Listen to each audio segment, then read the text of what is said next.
Berita lainnya, Saudara, Kejaksaan Agung akan memeriksa ulang mantan Menteri Pendidikan Nadiem Anwar Makarim mengenai korupsi pengadaan laptop Chromebook di Kemendikbudristek tahun 2019 hingga 2022. Sebelumnya Nadiem diperiksa Kejaksaan Agung Senin 23 Juni selama 12 jam. Namun usai memeriksa sejumlah mantan staf SUS dan Nadiem, penyidik Jampitsus berencana memeriksa ulang mantan Menteri Pendidikan tersebut. Kasus dugaan korupsi di Kemendikbudristek diketahui memiliki nilai proyek sebesar 9,9 triliun rupiah. Kejaksaan Agung pun belum menetapkan tersangka dalam kasus ini.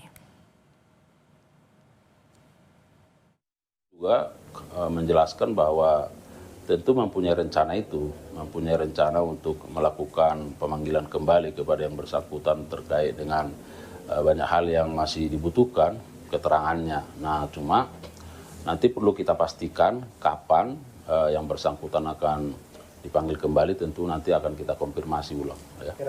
Penyidik mungkin akan fokus dulu kepada saksi-saksi lain ya untuk melakukan cross check terhadap berbagai informasi ya sebelum tentu melakukan pemanggilan juga kepada yang bersangkutan.